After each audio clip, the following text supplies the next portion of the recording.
Treasure Island by Robert Louis Stevenson. To the hesitating purchaser. If sailor tales to sailor tunes, storm and adventure, heat and cold, if schooners, islands, and maroons, and buccaneers and buried gold, and all the old romance retold, exactly in the ancient way, can please as me they pleased of old, the wiser youngsters of to-day, so be it, and fall on. If not, if studious youth no longer crave, his ancient appetites forgot, Kingston or Ballantyne the brave, or Cooper of the Wood and Wave, so be it also, and may I and all my pirates share the grave where these and their creations lie. To Lloyd Osbourne, an American gentleman, in accordance with whose classic taste the following narrative has been designed. It is now in return for numerous delightful hours, and with the kindest wishes, dedicated by his affectionate friend, the author. Part 1. The Old Buccaneer. Chapter 1. At the Admiral Benbow. Squire Trelawney, Dr. Livesey, and the rest of these gentlemen, having asked me to write down the whole particulars about Treasure Island from the beginning to the end, keeping nothing back but the bearings of the island, and that only because there is still treasure not yet lifted, I take up my pen in the year of grace 17 and go back to the time when my father kept the Admiral Benbow Inn, and the brown old seaman with the sabre cut first took up his lodging under our roof. I remember him as if it were yesterday, as he came plodding to the inn door, his sea-chest following behind him in a hand-barrow. A tall, strong, heavy, nut-brown man, his tarry pigtail falling over the shoulders of his soiled blue coat, his hands ragged and scarred with dirty broken nails, and the sabre cut across one cheek, a dirty, livid white. I remember him looking round the cove and whistling to himself as he did so, and then breaking out in that old sea-song that he sang so often afterwards. 50 men on a dead man's chest, yo-ho-ho, and a bottle of rum, in the high old tottering voice that seemed to have been tuned and broken at the capstan bars. Then he rapped on the door with a bit of a stick like a handspike that he carried, and when my father appeared, called roughly for a glass of rum. This, when it was brought to him, he drank slowly like a connoisseur, lingering on the taste, and still looking about him at the cliffs and up at our signboard. "This is a handy cove," says he at length, "and a pleasant sitiated grog shop. Much company, mate?" My father told him no, very little company, the more was the pity. "Well, then," says he, "this is the berth for me. Here, you matey," he cried to the man who trundled the barrow, "bring up alongside and help up my chest. I'll stay here a bit," he continued. "I'm a plain man. Rum and bacon and eggs is what I want, and that head up there to watch ships off. What you mun't call me? You mun't call me Captain. Oh, I see what you're at. There!" And he threw down 3 or 4 gold pieces on the threshold. "You can tell me when I've worked through that," said he, looking as fierce as a commander. And indeed, bad as his clothes were, and coarsely as he spoke, he had none of the appearance of a man who sailed before the mast, but seemed like a mate or a skipper, accustomed to be obeyed or to strike. The man who came with the barrow told us the mail had set him down the morning before at the Royal George, that he had inquired what inns were along the coast, and hearing ours well spoken of, I suppose, and described as lonely, had chosen it from the others for his place of residence. And that was all we could learn of our guest. He was a very silent man by custom. All day he hung round the cove or upon the cliffs with a brass telescope. All evening he sat in the corner of the parlour next the fire, and drank rum and water, very strong. Mostly he would not speak when spoken to, only look up sudden and fierce, and blow through his nose like a foghorn, and we and the people who came about our house soon learned to let him be. Every day when he came back from his stroll he would ask if any seafaring men had gone by along the road. At first we thought it was the want of company of his own kind that made him ask this question, but at last we began to see he was desirous to avoid them. When a seaman put up the Admiral Benbow, and now and then some did, making by the coast road for Bristol, he would look in at him through the curtained door before he entered the parlour, and he was always sure to be as silent as a mouse when any such was present. For me, at least, there was no secret about the matter, for I was, in a way, a sharer in his alarms. He had taken me aside one day and promised me a silver fourpenny on the 1st of every month if I would only keep my weather eye open for a seafaring man with one leg, and let him know the moment he appeared. Often enough, when the 1st of the month came round, and I applied to him for my wage, he would only blow through his nose at me and stare me down, but before the week was out he was sure to think better of it, bring me my fourpenny piece, and repeat his orders to look out for the seafaring man with one leg. How that personage haunted my dreams I need scarcely tell you. On stormy nights, when the wind shook the four corners of the house and the surf roared along the cove and up the cliffs, I would see him in 1,000 forms and with 1,000 diabolical expressions. Now the leg would be cut off at the knee, now at the hip. Now he was a monstrous kind of a creature who never had but one leg, and that in the middle of his body. To see him leap and run and pursue me over the hedge and ditch was the worst of nightmares, and altogether I paid pretty dear for my monthly fourpenny piece in the shape of these abominable fantasies. But though I was so terrified by the idea of the seafaring man with one leg, I was far less afraid of the captain himself than anybody else who knew him. There were nights when he took a great deal more rum and water than his head would carry, and then he would sometimes sit and sing his wicked old wild sea-songs, minding nobody. But sometimes he would call for glasses round and force all the trembling company to listen to his stories or bear a chorus to his singing. Often I have heard the house shaking with yo-ho-ho and a bottle of rum, all the neighbours joining in for dear life with the fear of death upon them, and each singing louder than the other to avoid remark. For in these fits he was the most overriding companion ever known. He would slap his hand on the table for silence all around.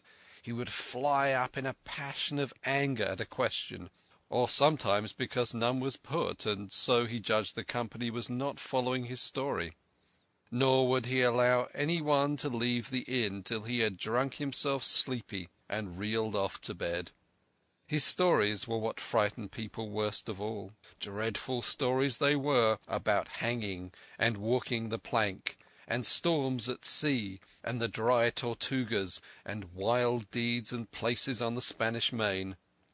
By his own account he must have lived his life among some of the wickedest men that God ever allowed upon the sea, and the language in which he told these stories shocked our plain country people almost as much as the crimes that he described. My father was always saying the inn would be ruined, for people would soon cease coming there to be tyrannized over and put down, and sent shivering to their beds. But I really believe his presence did us good. People were frightened at the time, but on looking back they rather liked it.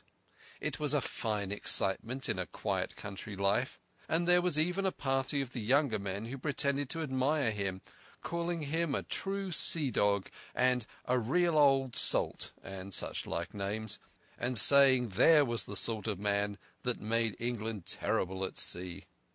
In one way, indeed, he bade fair to ruin us, for he kept on staying week after week, and at last month after month, so that all the money had been long exhausted, and still my father never plucked up the heart to insist on having more.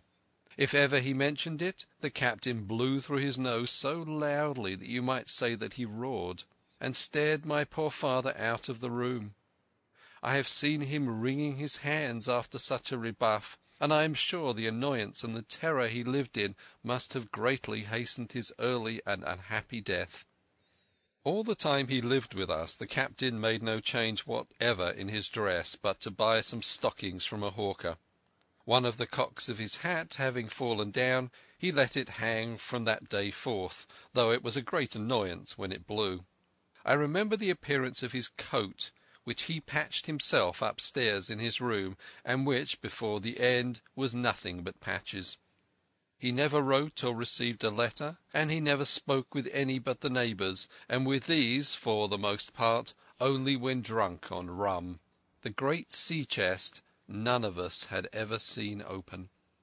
He was only once crossed, and that was toward the end, when my father was far gone in a decline that took him off. Dr. Livesey came late one afternoon to see the patient, took a bit of dinner from my mother, and went into the parlour to smoke a pipe until his horse should come down from the hamlet, for we had no stabling at the old Benbow. I followed him in, and I remember observing the contrast. The neat, bright doctor, with his powder as white as snow, and his bright black eyes and pleasant manners, made with the coltish country folk, and above all that filthy, heavy, bleared scarecrow of a pirate of ours, sitting far gone in rum, with his arms on the table. Suddenly he, the captain that is, began to pipe his eternal song. 15 men on a dead man's chest, yo-ho-ho, and a bottle of rum. Drink and the devil have done for the rest, yo-ho-ho, and a bottle of rum. At first I had supposed the dead man's chest to be that identical big box of his upstairs in the front room, and the thought had been mingled in my nightmares with that of the one-legged seafaring man. But by this time we had all long ceased to pay any particular notice to the song. It was new that night to nobody but Dr. Livesey, and on him, I observe, it did not produce an agreeable effect, for he looked up for a moment quite angrily before he went on with his talk to old Taylor, the gardener, on a new cure for rheumatics. In the meantime the captain gradually brightened up at his own music, and at last flapped his hand upon the table before him in a way we all knew to mean silence. The voices stopped at once, all but Dr. Livesey's. He went on as before, speaking clear and kind, and drawing briskly at his pipe between every word or two. The captain glared at him for a while, flapped his hand again, glared still harder, and at last broke out with a villainous oath. "Silence there between decks!" "You were addressing me, sir?" said the doctor, and when the ruffian had told him with another oath that this was so, replied, "I have only one thing to say to you, sir, that if you keep on drinking rum, the world will soon be quit of a very dirty scoundrel." The old fellow's fury was awful. He sprang to his feet, drew and opened a sailor's clasp knife, and, balancing it open on the palm of his hand, threatened to pin the doctor to the wall. The doctor never so much as moved. He spoke to him as before over his shoulder, and in the same tone of voice, rather high, so that all the room might hear, but perfectly calm and steady. "If you do not put that knife this instant into your pocket, I promise, upon my honour, you shall hang at the next assizes." Then followed a battle of looks between them, but the captain soon knuckled under, put up his weapon, and resumed his seat, grumbling like a beaten dog. "And now, sir," continued the doctor, "since I now know there's such a fellow in my district, you may count I'll have an eye upon you day and night. I'm not a doctor only, I'm a magistrate, and if I catch a breath of complaint against you, if it's only for a piece of incivility like to-night's, I'll take effectual means to have you hunted down and routed out of this. Let that suffice." Soon after, Dr. Livesey's horse came to the door, and he rode away. But the captain held his peace that evening, and for many evenings to come. End of Chapter 1. Chapter 2. Black Dog appears and disappears. It was not very long after this that there occurred the first of the mysterious events that rid us at last of the captain, though not, as you will see, of his affairs.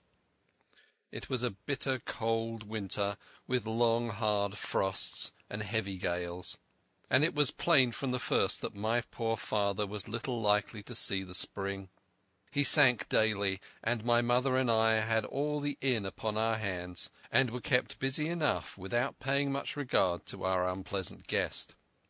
It was one January morning, very early, a pinching, frosty morning, the cove all grey with hoar-frost, the ripple lapping softly on the stones, the sun still low and only touching the hilltops, and shining far to seaward. The captain had risen earlier than usual, and set out down the beach, his cutlass swinging under the broad skirts of the old blue coat, his brass telescope under his arm, his hat tilted back upon his head. I remember his breath hanging like smoke in his wake as he strode off, and the last sound I heard of him, as he turned the big rock, was a loud snort of indignation, as though his mind was still running upon Dr. Livesey. Well, mother was upstairs with father, and I was laying the breakfast table against the captain's return, when the parlour door opened, and a man stepped in on whom I had never set my eyes before. He was a pale, tallowy creature, wanting 2 fingers of the left hand, and though he wore a cutlass, he did not look much like a fighter. I had always my eyes open for seafaring men, with 1 leg or 2, and I remember this one puzzled me. He was not sailory, and yet he had a smack of the sea about him too. I asked him what was for his service, and he said he would take rum, but as I was going out of the room to fetch it, he sat down upon a table and motioned to me to draw near. I paused where I was with my napkin in my hand. "Come here, sonny," said he. "Come nearer here." I took a step nearer. "Is this here table for my mate Bill?" he asked with a kind of leer. I told him I did not know his mate Bill, and this was for a person who stayed at our house, whom we called the captain. "Well," said he, "my mate Bill would be called the captain, like as not. He has a cut on 1 cheek, and a mighty pleasant way with him, particularly in drink, has my mate Bill. We'll put it, for argument like, that your captain has a cut on 1 cheek, and we'll put it, if you like, that cheek's the right one. Ah, well, I told you. Now, is my mate Bill in this here house?" I told him he was out walking. "Which way, sonny? Which way is he gone?"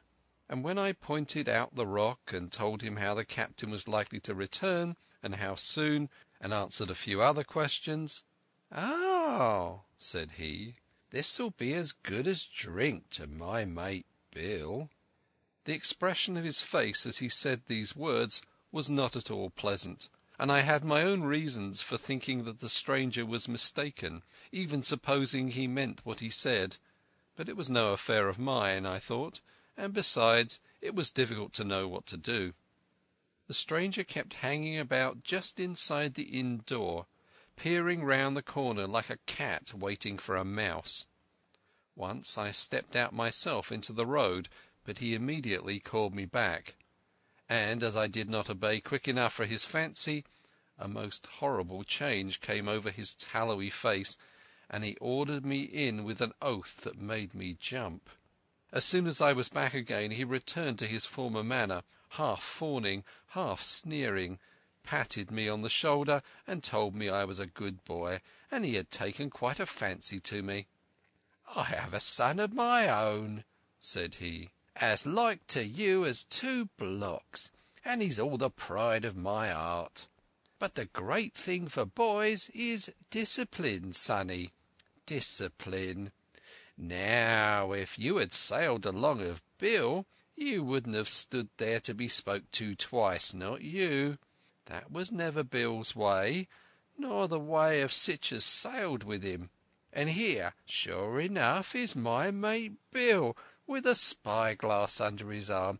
Bless his old heart, to be sure. You and me just go back into the parlour, sonny, and get behind the door, and we'll give Bill a little surprise. Bless his heart, I say again." So saying, the stranger backed along with me into the parlour, and put me behind him into the corner, so that we were both hidden by the open door.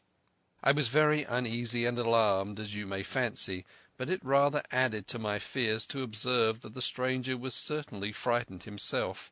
He cleared the hilt of his cutlass and loosened the blade in the sheath, and all the time we were waiting there he kept swallowing as if he felt what we used to call a lump in the throat.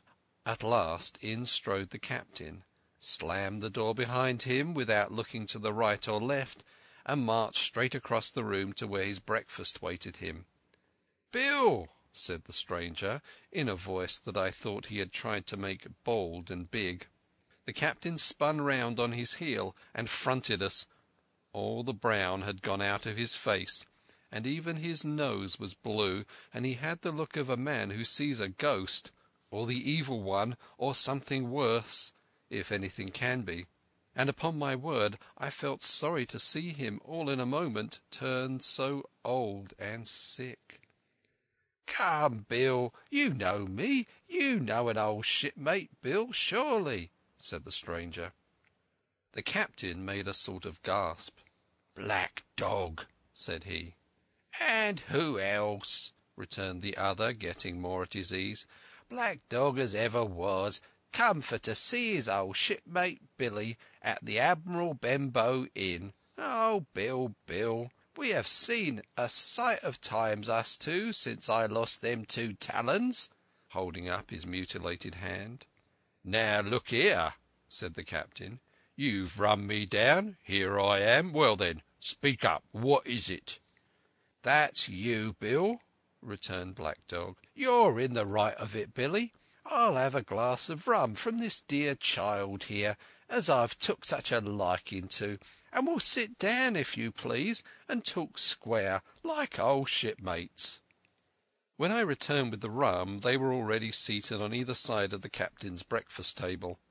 Black Dog next to the door, and sitting sideways so as to have one eye on his shipmate and one, as I thought, on his retreat. He bade me go and leave the door wide open. "None of your keyholes for me, sonny," he said, and I left them together and retired into the bar. For a long time, though, I certainly did my best to listen. I could hear nothing but low gabbling, and at last the voices began to grow higher, and I could pick up a word or two, mostly oaths, from the captain. "No, no, no, no, and an end of it," he cried once, and again, "If it comes to swinging, swing all, say I." Then all of a sudden there was a tremendous explosion of oaths and other noises. The chair and table went over in a lump. A clash of steel followed, and then a cry of pain, and the next instant I saw Black Dog in full flight, and the captain hotly pursuing, both with drawn cutlasses, and the former streaming blood from the left shoulder. Just at the door the captain aimed at the fugitive one last tremendous cut, which would certainly have split him to the chin had it not been intercepted by our big signboard of Admiral Benbow. You may see the notch on the lower side of the frame to this day. That blow was the last of the battle. Once out upon the road, Black Dog, in spite of his wound, showed a wonderful clean pair of heels, and disappeared over the edge of the hill in half a minute. The captain, for his part, stood staring at the signboard like a bewildered man. Then he passed his hand over his eyes several times, and at last turned back into the house. "Jim," says he, "rum." and as he spoke he reeled a little and caught himself with one hand against the wall. "Are you hurt?" cried I. "Rum!" he repeated. "I must get away from here. Rum! Rum!"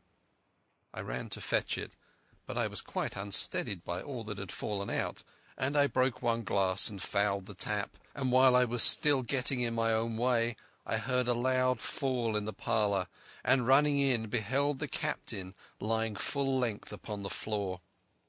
At the same instant my mother, alarmed by the cries and fighting, came running downstairs to help me. Between us we raised his head. He was breathing very loud and hard, but his eyes were closed, and his face was a horrible colour. "Dear, dearie me!" cried my mother. "What a disgrace upon the house! And your poor father sick!"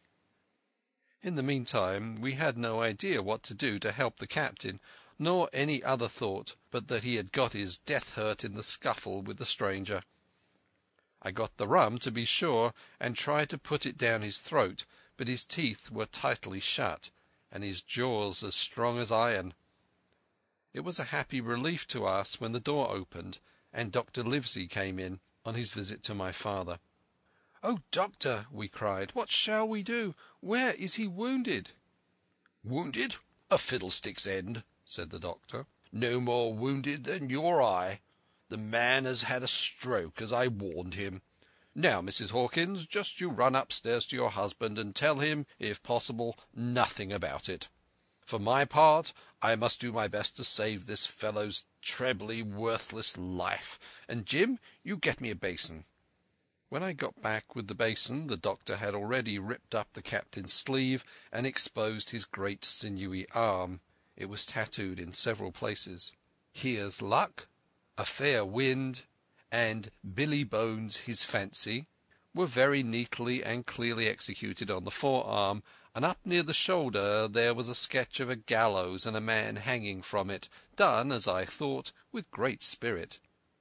"Prophetic," said the doctor, touching this picture with his finger. "And now, Master Billy Bones, if that be your name, we'll have a look at the colour of your blood. Jim," he said, "are you afraid of blood?" "No, sir," said I.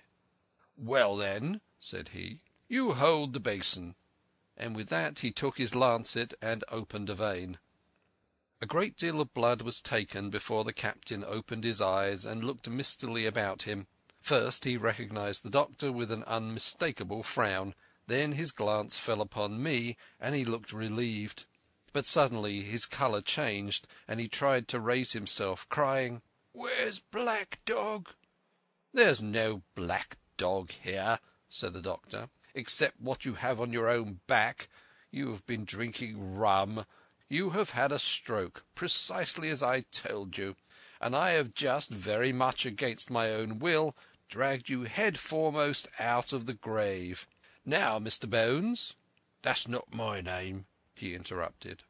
"Much I care," returned the doctor. "It's the name of a buccaneer of my acquaintance, and I'll call you by it for the sake of shortness.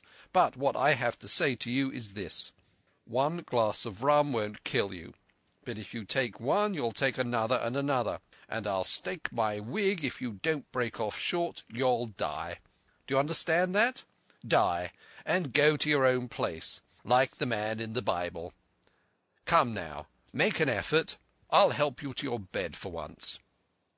Between us, with much trouble, we managed to hoist him upstairs and laid him on his bed, where his head fell back on the pillow as if he was almost fainting. "Now, mind you," said the doctor, "I clear my conscience. The name of rum for you is death." And with that he went off to see my father, taking me with him by the arm. "This is nothing," he said, as soon as he had closed the door. "I have drawn blood enough to keep him quiet a while. He should lie for a week where he is. That is the best thing for him and you. But another stroke would settle him." End of Chapter 2. Chapter 3. The Black Spot. About noon I stopped at the captain's door with some cooling drinks and medicines.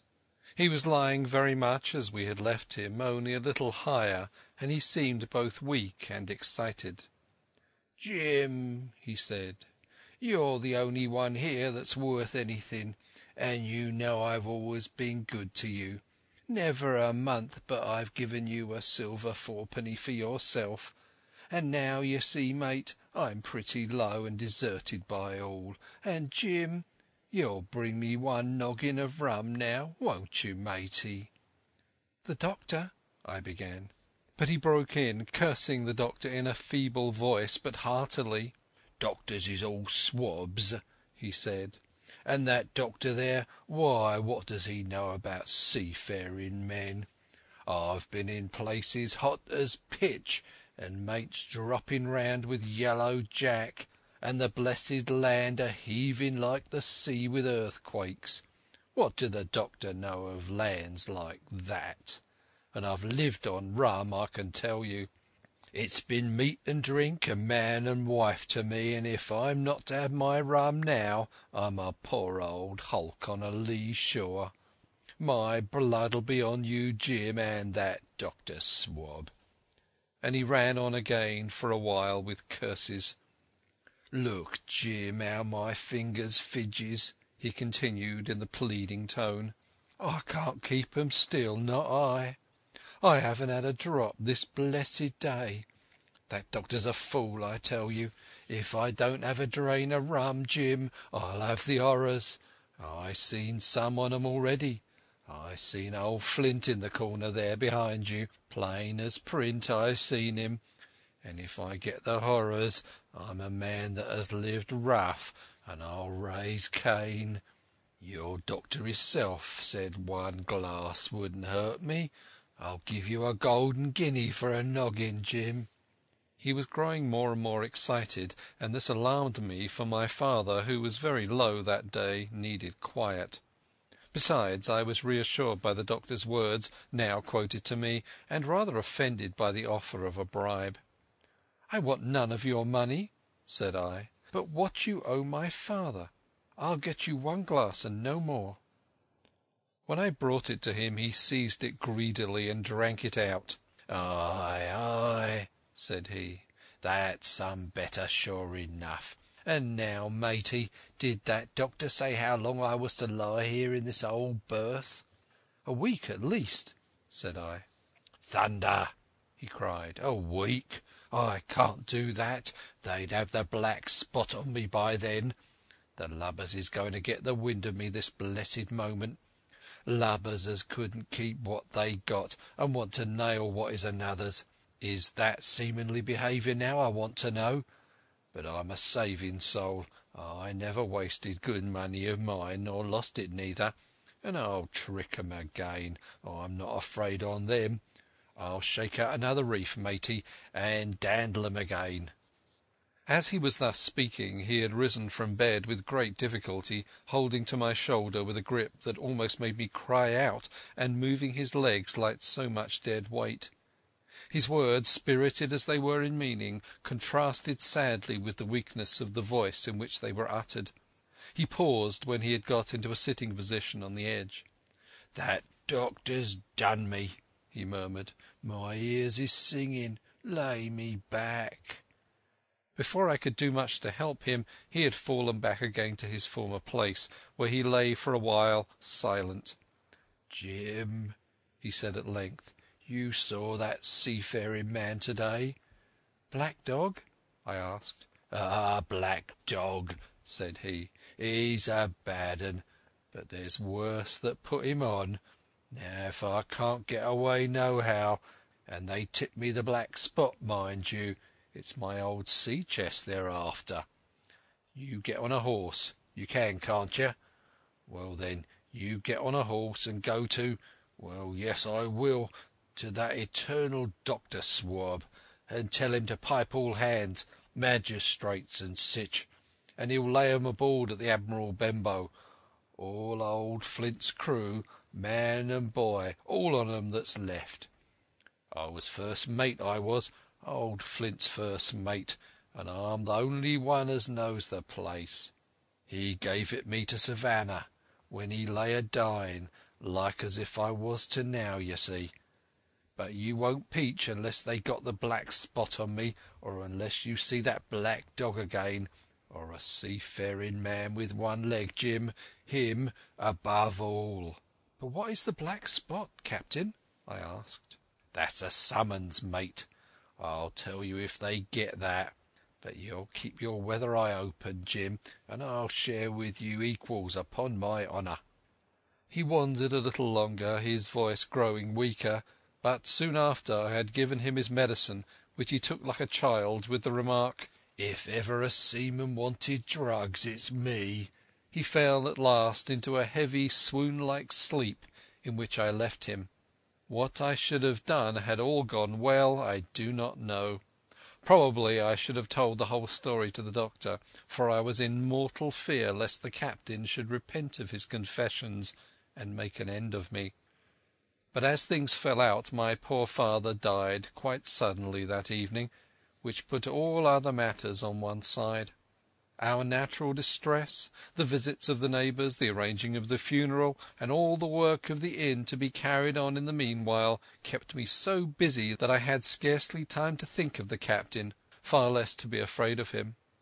He got downstairs next morning, to be sure, and had his meals as usual, though he ate little, and had more, I'm afraid, than his usual supply of rum, for he helped himself out of the bar, scowling and blowing through his nose, and no one dared to cross him. On the night before the funeral he was as drunk as ever, and it was shocking in that house of mourning to hear him singing away his ugly old sea-song. But weak as he was, we were all in fear of death for him, and the doctor was suddenly taken up with a case many miles away, and was never near the house after my father's death. I have said the captain was weak, and indeed he seemed rather to grow weaker than to regain his strength. He clambered up and down stairs, and went from the parlour to the bar and back again, and sometimes put his nose out of door to smell the sea, holding on to the walls as he went for support, and breathing hard and fast, like a man on a steep mountain. He never particularly addressed me, and it is my belief that he had as good as forgotten his confidences, but his temper was more flighty, and, allowing for his bodily weaknesses, more violent than ever. He had an alarming way now, when he was drunk, of drawing his cutlass and laying it bare before him on the table. But with all that he minded people less, and seemed shut up in his own thoughts and rather wandering. Once, for instance, to our extreme wonder, he piped up to a very different air, a kind of country love song that he must have learned in his youth before he had begun to follow the sea.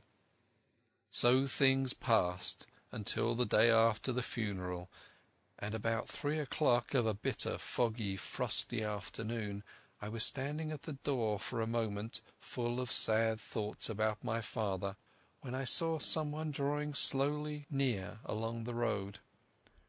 He was plainly blind, for he tapped before him with a stick, and wore a great green shade over his eyes and nose, and he was hunched as if with age or weakness, and wore a huge old tattered sea-cloak with a hood that made him appear positively deformed. I never saw in my life a more dreadful-looking figure. He stopped a little from the inn, and, raising his voice in an old sing-song, addressed the air in front of him. "Will any kind friend inform a poor blind man, who has lost the precious sight of his eyes in the gracious defence of his native country, England, and God bless King George, where or in what part of this country he may now be?" "You are at the Admiral Benbow, Black Hill Cove, my good man," said I. "I hear a voice," said he, "a young voice. Will you give me your hand, my kind young friend, and lead me in?" I held out my hand, and the horrible, soft-spoken, eyeless creature gripped it in a moment like a vice. I was so much startled that I struggled to withdraw, but the blind man pulled me close to him with a single action of his arm. "Now, boy," he said, "take me in to the captain." "Sir," said I, "upon my word I dare not." "Oh," he sneered, "that's it. Take me in, straight, or I'll break your arm." He gave it, as he spoke, a wrench that made me cry out. "Sir," said I, "it is for yourself I mean. The captain is not what he used to be. He sits with a drawn cutlass. Another gentleman—" "Come now, march," interrupted he, and I never heard a voice so cruel and cold and ugly as that blind man's. It cowed me more than the pain, and I began to obey him at once, walking straight in at the door and towards the parlour, where the sick old buccaneer was sitting, dazed with rum. The blind man clung close to me, holding me in one iron fist, and leaning almost more of his weight on me than I could carry. "Lead me straight up to him, and when I'm in view, cry out, 'Here's a friend for you, Bill.' If you don't, I'll do this." And with that he gave me a twitch that I thought would have made me faint.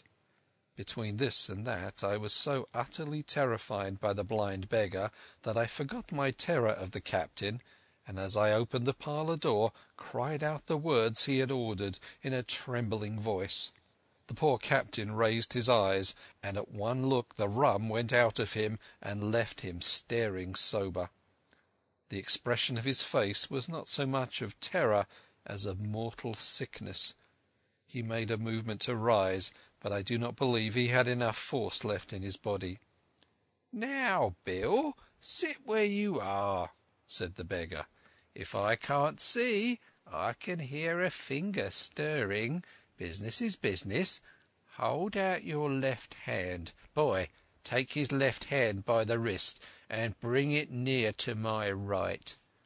We both obeyed him to the letter, and I saw him pass something from the hollow of the hand that held his stick into the palm of the captain's, which closed upon it instantly. "And now that's done," said the blind man, and at the words he suddenly left hold of me, and with incredible accuracy and nimbleness skipped out of the parlour and into the road, where, as I stood motionless, I could hear his stick go tap, tap, tapping into the distance. It was some time before either I or the captain seemed to gather our senses, but at length, and about the same moment, I released his wrist, which I was still holding, and he drew in his hand and looked sharply into the palm. "10 o'clock," he cried. "6 hours. We'll do 'em yet." And he sprang to his feet. Even as he did so he reeled, put his hand to his throat, stood swaying for a moment, and then, with a peculiar sound, fell from his whole height face foremost to the floor. I ran to him at once, calling to my mother, but haste was all in vain. The captain had been struck dead by thundering apoplexy. It is a curious thing to understand, for I had certainly never liked the man, though of late I had begun to pity him. But soon as I saw that he was dead, I burst into a flood of tears. It was the second death I had known, and the sorrow of the first was still fresh in my heart. End of Chapter 3. Chapter 4. The Sea Chest. I lost no time, of course, in telling my mother all that I knew, and perhaps should have told her long before, and we saw ourselves at once in a difficult and dangerous position. Some of the man's money, if he had any, was certainly due to us, but it was not likely that our captain's shipmates, above all the 2 specimens seen by me, Black Dog and the blind beggar, would be inclined to give up their booty in payment of the dead man's debts. The captain's order to mount at once and ride for Dr. Livesey would have left my mother alone and unprotected, which was not to be thought of. Indeed, it seemed impossible for either of us to remain much longer in the house. The fall of coals in the kitchen grate, the very ticking of the clock, filled us with alarm.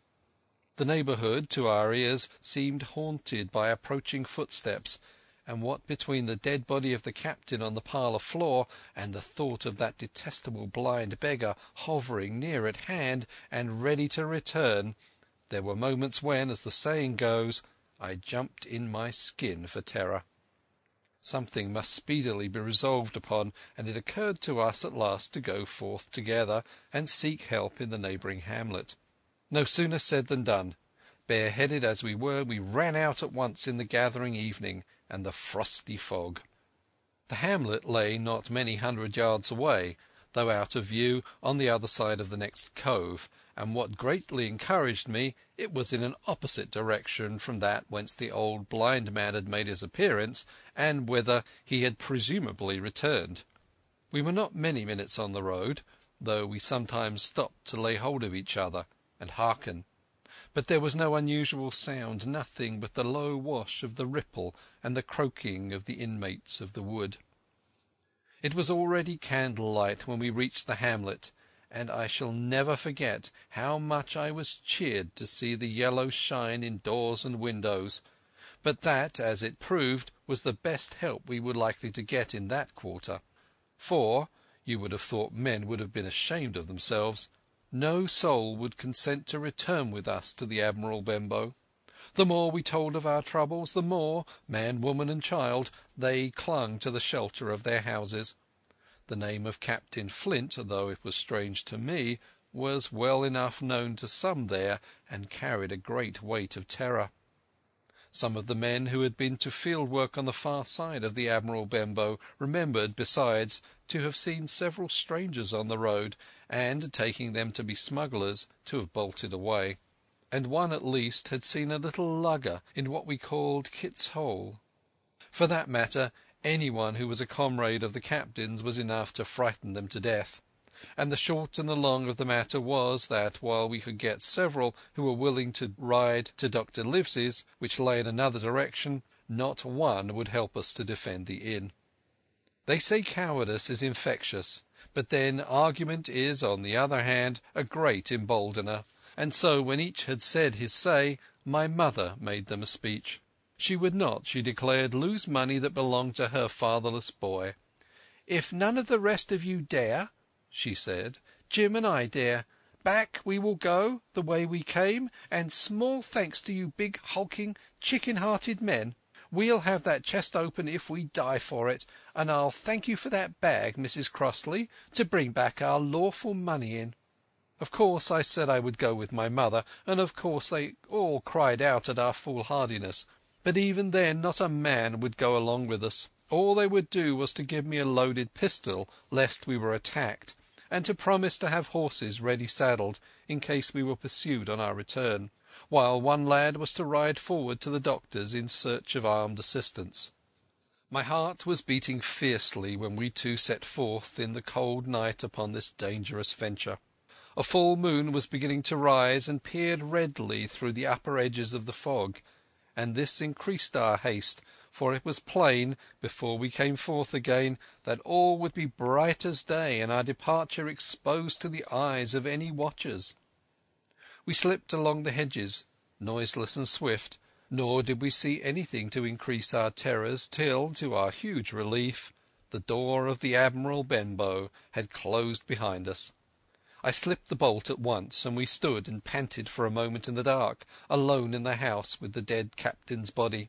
Then my mother got a candle in the bar, and, holding each other's hands, we advanced into the parlour. He lay as we had left him, on his back, with his eyes open and one arm stretched out. "Draw down the blind, Jim," whispered my mother. "They might come and watch outside. And now," said she, when I had done so, "we have to get the key off that. And who's to touch it, I should like to know?" And she gave a kind of sob as she said the words. I went down on my knees at once. On the floor, close to his hand, there was a little round of paper, blackened on one side.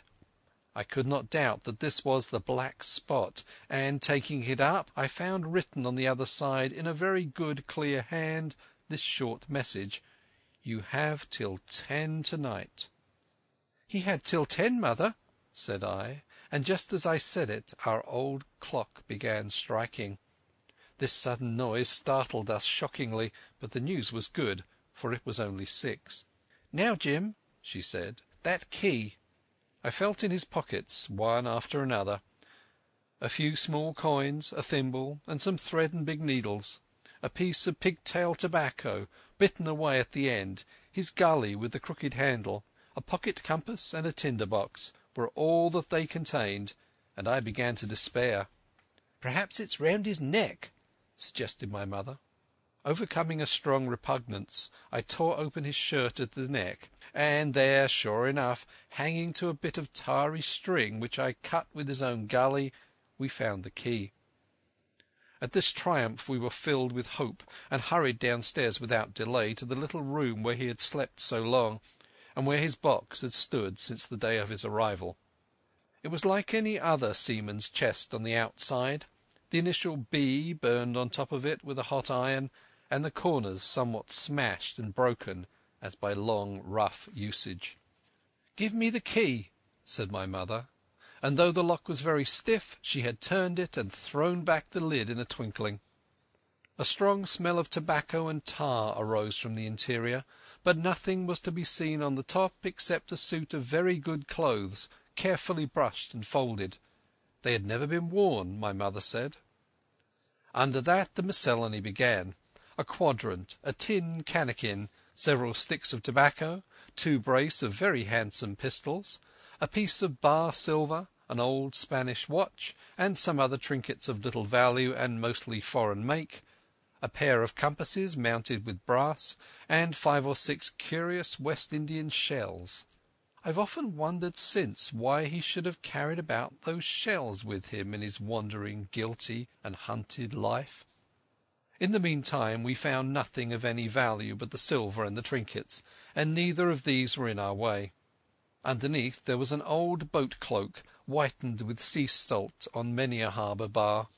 My mother pulled it up with impatience, and there lay before us the last things in the chest, a bundle tied up in an oilcloth and looking like papers, and a canvas bag that gave forth at a touch the jingle of gold. "I'll show these rogues that I am an honest woman," said my mother. "I'll have my due and not a farthing over. Hold Mrs. Crossley's bag." And she began to count over the amount of the captain's score from the sailor's bag into the one that I was holding. It was a long, difficult business, for the coins were of all countries and sizes, doubloons and louis d'or, and guineas and pieces of 8, and I know not what besides, all shaken together at random. The guineas, too, were about the scarcest, and it was with these only that my mother knew how to make her count.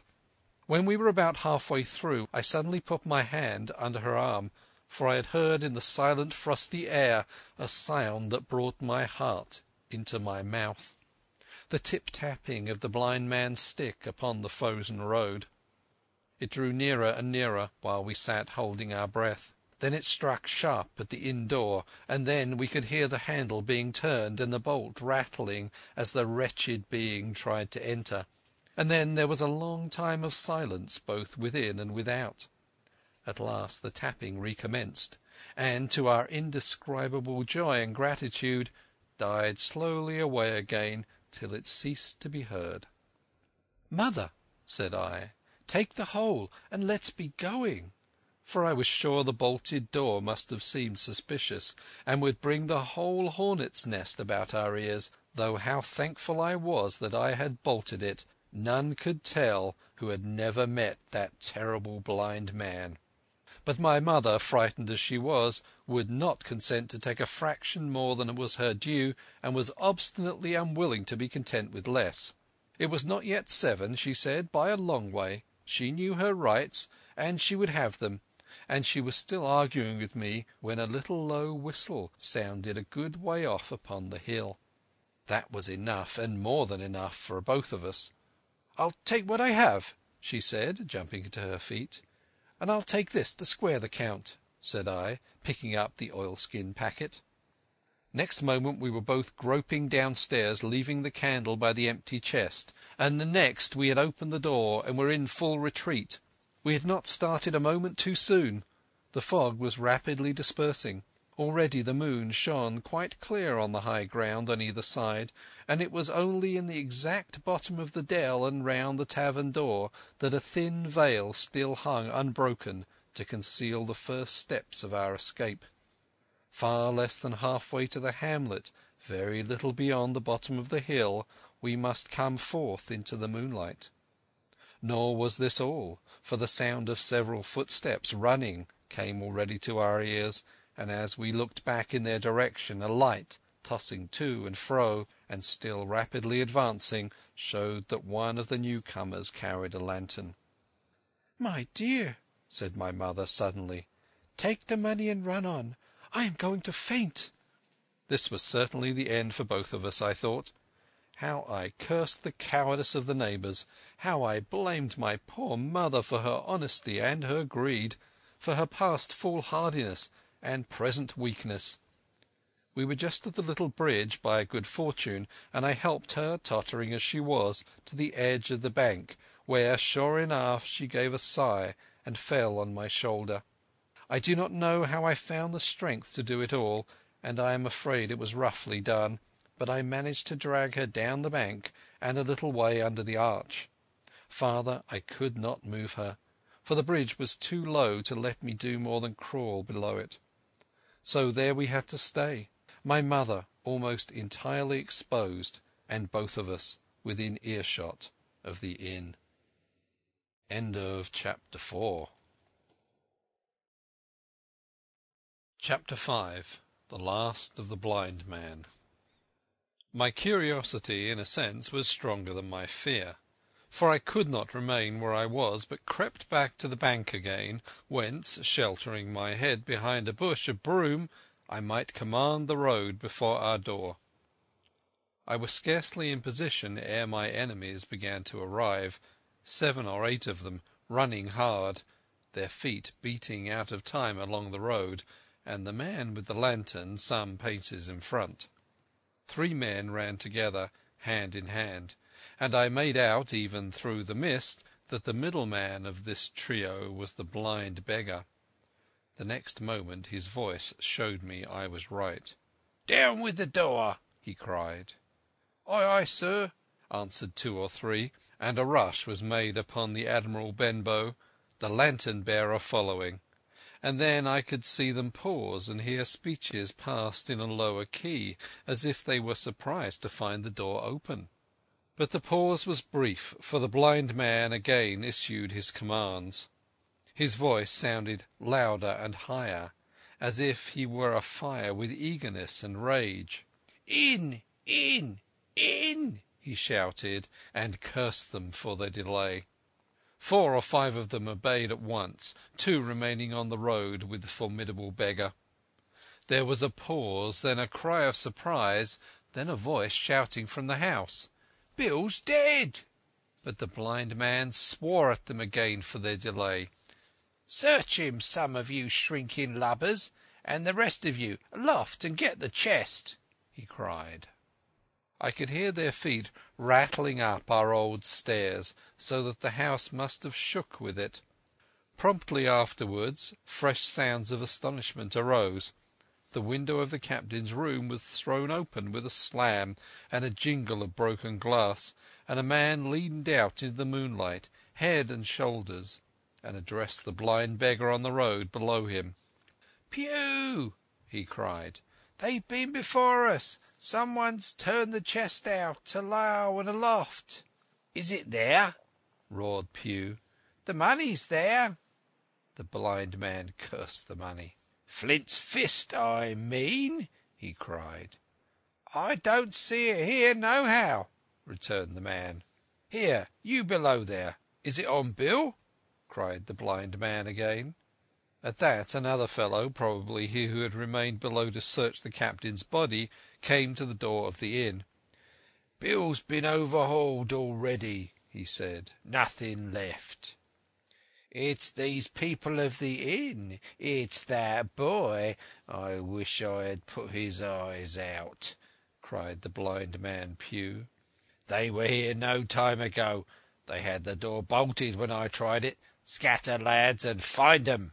"Sure enough, they left their glim here," said the fellow from the window.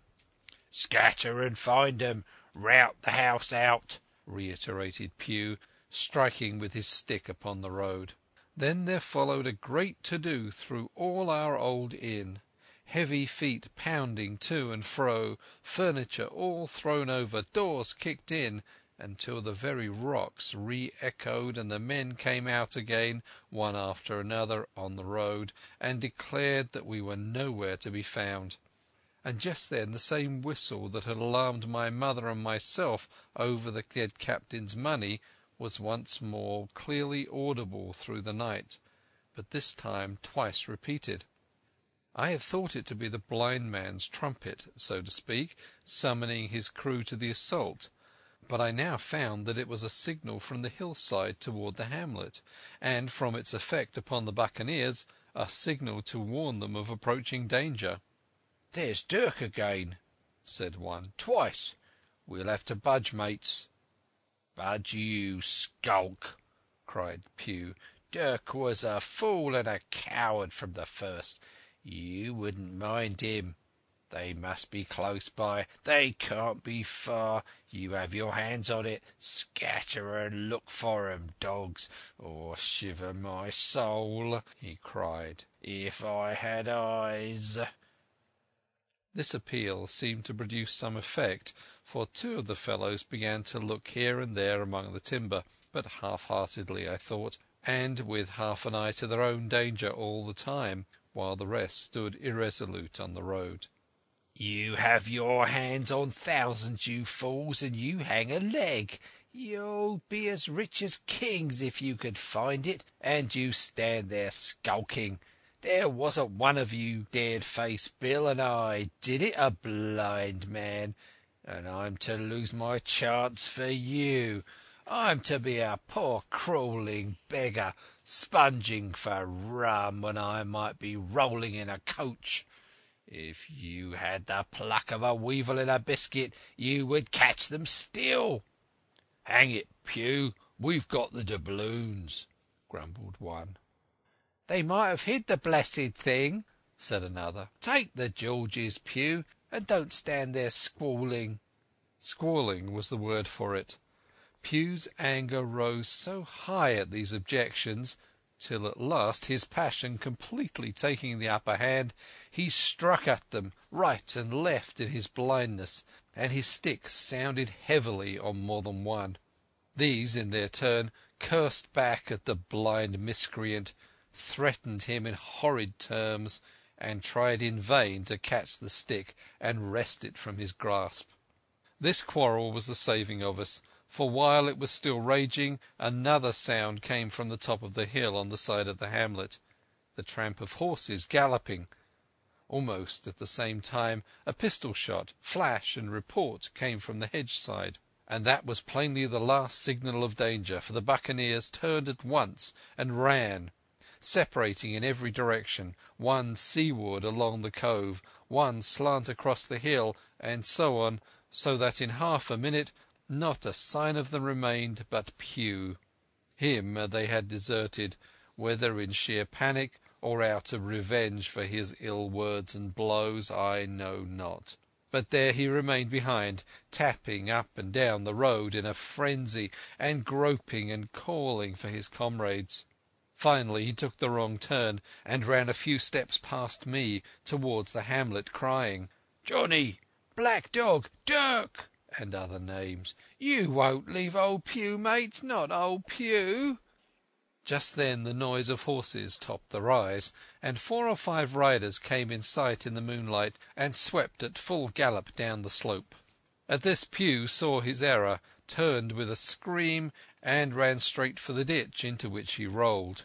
But he was on his feet again in a second, and made another dash, now utterly bewildered, right under the nearest of the coming horses. The rider tried to save him, but in vain.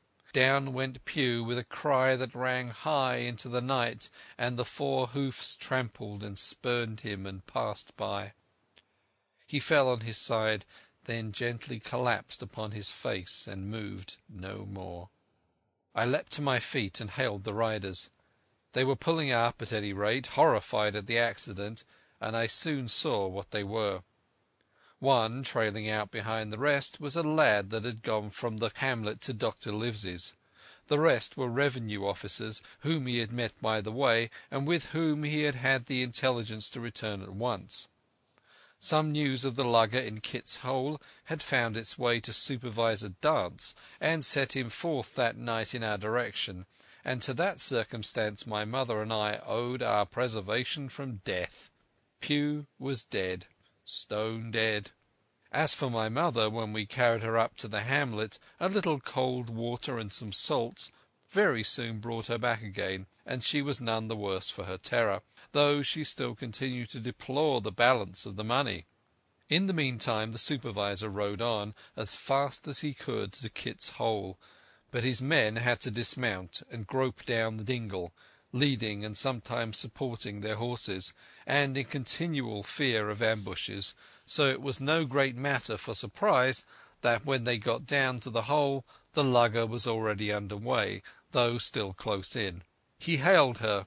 A voice replied, telling him to keep out of the moonlight or he would get some lead in him, and at the same time a bullet whistled close by his arm. Soon after the lugger doubled the point and disappeared. Mr. Dance stood there, as he said, like a fish out of water, and all he could do was to dispatch a man to B to warn the cutter. "And that," he said, "is just about as good as nothing. They've got clean off, and there's an end. Only," he added, "I'm glad I trod upon Master Pugh's corns." By this time he had heard my story.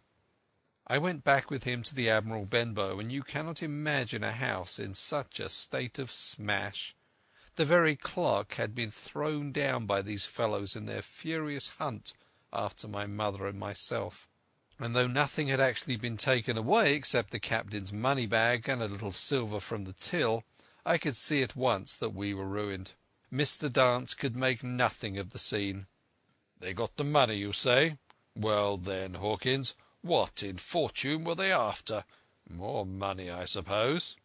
"No, sir, not money, I think," replied I. "In fact, sir, I believe I have the thing in my breast pocket, and to tell you the truth, I should like to get it put in safety." "To be sure, boy, quite right," said he. "I'll take it if you like." "I thought perhaps Dr. Livesey—" I began. "Perfectly right," he interrupted very cheerily. "Perfectly right. A gentleman and a magistrate. And now I come to think of it, I might as well ride round there myself and report to him or Squire. Master Pugh's dead.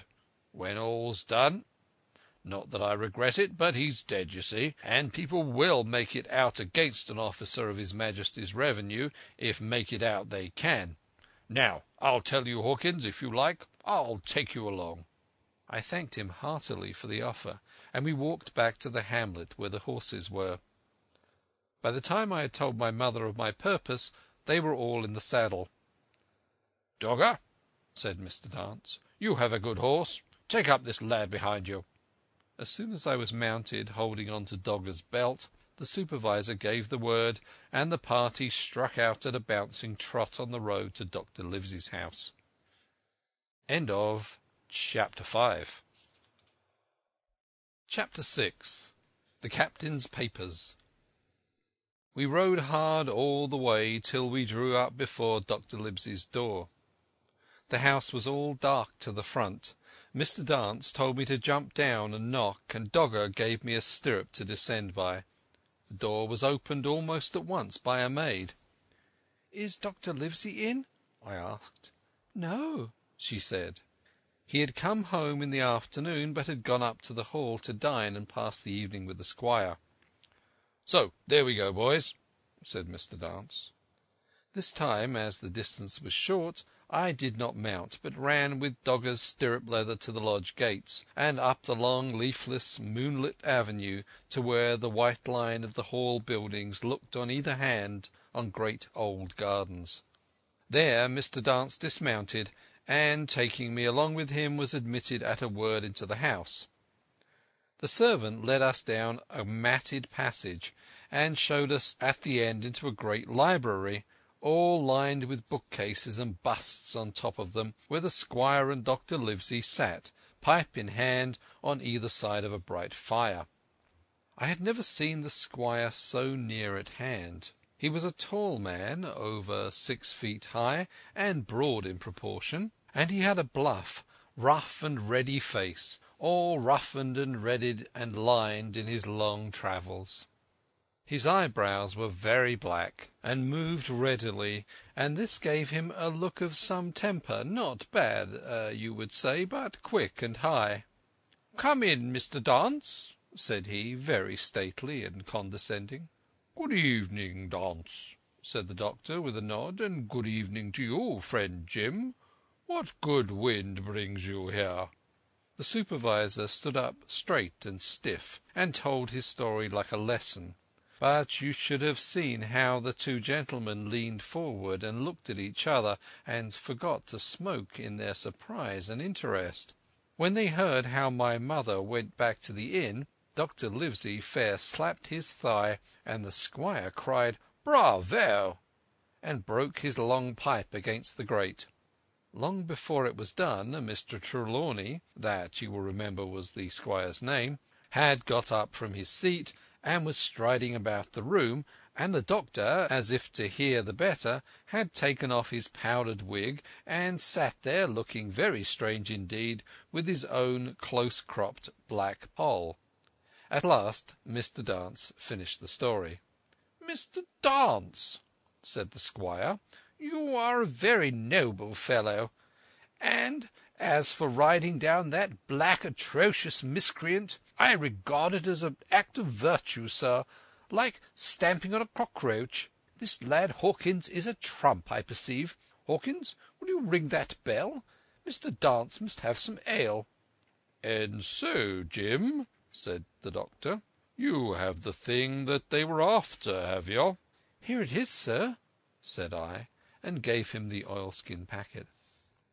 The doctor looked it all over, as if his fingers were itching to open it, but instead of doing that he put it quietly in the pocket of his coat.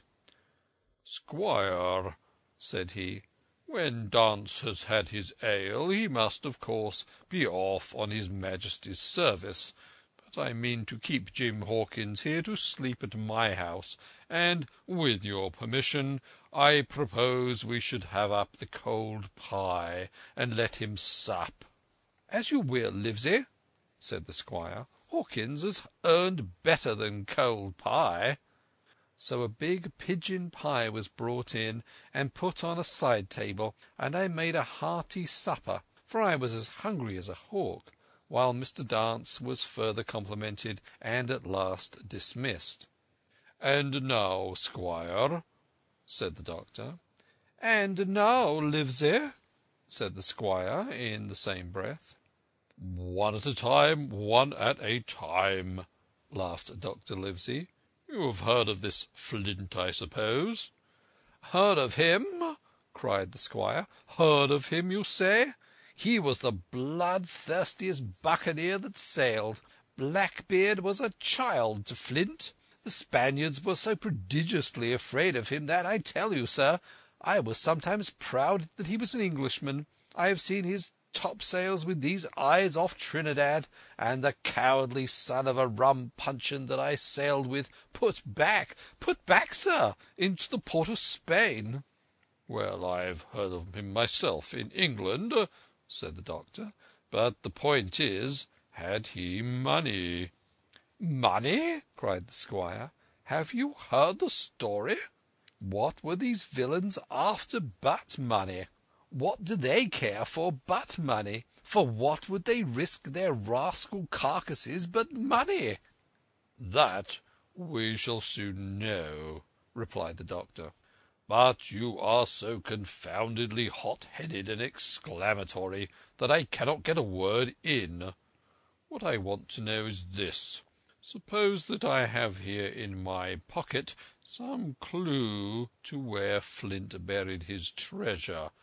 Will that treasure amount to much?" "Amount, sir?" cried the squire. "It will amount to this. If we have the clue you talk about, I'll fit out a ship in Bristol Dock and take you and Hawkins here along, and we'll have that treasure if I search for a year." "Very well," said the doctor. "Now then, if Jim is agreeable, we'll open the packet." And he laid it before him on the table.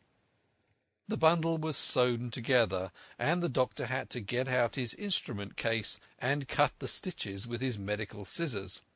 It contained two things, a book and a sealed paper. "First of all we'll try the book," observed the doctor. The squire and I were both peering over his shoulder as he opened it, for Dr. Livesey had kindly motioned to me to come round from the side table where I had been eating to enjoy the sport of the search. On the first page there were only some scraps of writing, such as a man with a pen in his hand might make for idleness or practice. One was the same as the tattoo mark, "Billy Bones his fancy." Then there was "Mr. W. Bones' mate," "No more rum," "Off Palm Key he got it," and some other snatches, most single words and unintelligible. But I could not help wondering who it was that had got it, and what it was he got. A knife in his back, as likely as not. "Not much instruction there," said Dr. Livesey as he passed on. The next 10 or 12 pages were filled with a curious series of entries. There was a date at one end of the line, and at the other end a sum of money, as in common account books, but instead of explanatory writing, only a varying number of crosses between the two. On the 12th of June, 1745, for instance, a sum of £70 had plainly become due to someone, and there was nothing but 6 crosses to explain the cause. In a few cases, to be sure, the name of a place would be added, as of "Off Caracas," or a mere entry of latitude or longitude, as 62 degrees 17 minutes 20 seconds, 19 degrees 2 minutes 40 seconds. The record lasted over nearly 20 years, the amount of the separate entries growing larger as time went on, and at the end a grand total had been made out, after 5 or 6 wrong additions, and these words appended: "Bones, his pile." "I can't make head or tail of this," said Dr. Livesey. "The thing is as clear as noonday," cried the squire. "This is the Black-hearted Hound's account book. These crosses stand for the names of ships or towns that they sank or plundered. The sums are the scoundrel's share, and where he filled an ambiguity, you see he added something clearer. Off Caracas, now, you see, here was some unhappy vessel boarded off that coast. God help the poor souls that man her, coral long ago." "Right," said the doctor. "See what it is to be a traveller. Right. And the amounts increase, you see, as he rose in rank." There was little else in the volume but a few bearings of places noted in the blank leaves towards the end, and a table for reducing French, English, and Spanish moneys to a common value. "Thrifty man," cried the doctor. "He wasn't the one to be cheated." "And now," said the squire, "for the other." The paper had been sealed in several places with a thimble by way of seal, the very thimble, perhaps, that I had found in the captain's pocket. The doctor opened the seals with great care, and there fell out the map of an island, with latitude and longitude, soundings, names of hills and bays and inlets, and every particular that would be needed to bring a ship to a safe anchorage upon its shores. It was about 9 miles long and 5 across, shaped, you might say, like a fat dragon standing up, and had 2 fine landlocked harbours and a hill in the centre part, marked the Spyglass. There were several editions of a later date, but, above all, 3 crosses of red ink, 2 on the north part of the island, 1 in the south-west, and, besides this last, in the same red ink, and in a small neat hand, very different from the captain's tottery characters, these words: "Bulk of treasure here."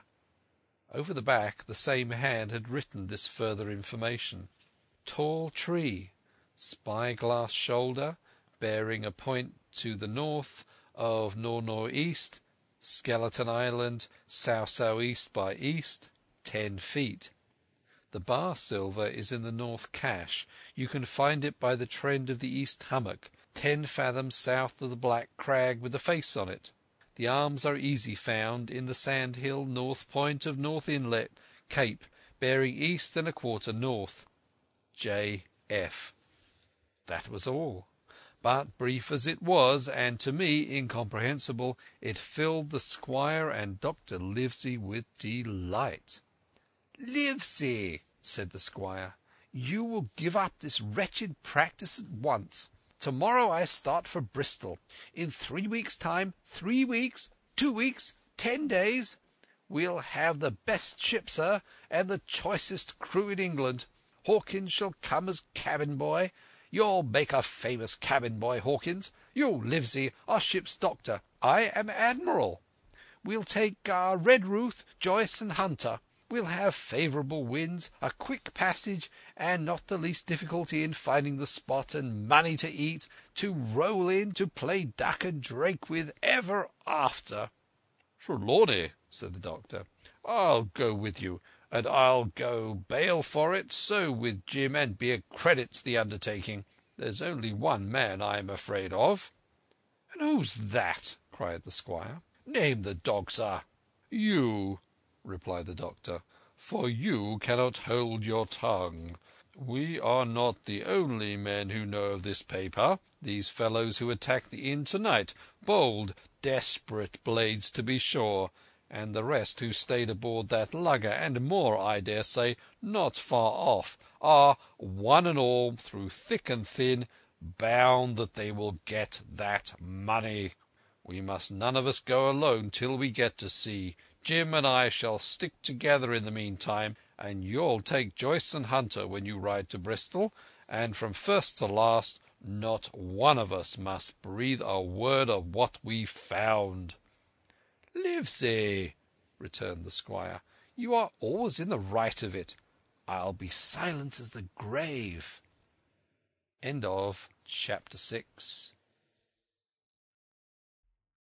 Chapter 7. I go to Bristol. It was longer than the squire imagined ere we were ready for the sea, and none of our first plans, not even Dr. Livesey's, of keeping me beside him, could be carried out as we intended. The doctor had to go to London for a physician to take charge of his practice. The squire was hard at work at Bristol, and I lived on at the Hall under the charge of old Redruth, the gamekeeper, almost a prisoner, but full of sea dreams and the most charming anticipations of strange islands and adventures. I brooded by the hour together over the map, all the details of which I well remembered. Sitting by the fire in the housekeeper's room, I approached that island in my fancy from every possible direction. I explored every acre of its surface. I climbed 1,000 times to that tall hill they called the Spyglass, and from the top enjoyed the most wonderful and changing prospects. Sometimes the isle was thick with savages with whom we fought, sometimes full of dangerous animals that hunted us. But in all my fancies nothing occurred to me so strange and tragic as our actual adventures. So the weeks passed on till one fine day there came a letter addressed to Dr. Livesey, with this addition: to be opened in the case of his absence by Tom Redruth or young Hawkins. Obeying this order, we found, or rather I found, for the gamekeeper was a poor hand at reading anything but print, the following important news: Old Anchor Inn, Bristol, March 1, 17 "Dear Livesey, as I do not know whether you are at the Hall or still in London, I send this in double to both places. The ship is bought and fitted. She lies at anchor, ready for sea. You never imagined a sweeter schooner. A child might sail her. 200 tons. Name Hispaniola. I got her through my friend Blandley, who has proved himself throughout the most surprising trump. The admirable fellow literally slaved in my interest, and so, I may say, did everyone in Bristol as soon as they got wind of the port we sailed for. Treasure, I mean." "Redruth," said I, interrupting the letter. Dr. Livesey will not like that. The squire has been talking after all." "Well, who's the better right?" growled the gamekeeper. "A pretty rum go if squire ain't to talk for Dr. Livesey, I should think." At that I gave up all attempt at commentary and read straight on.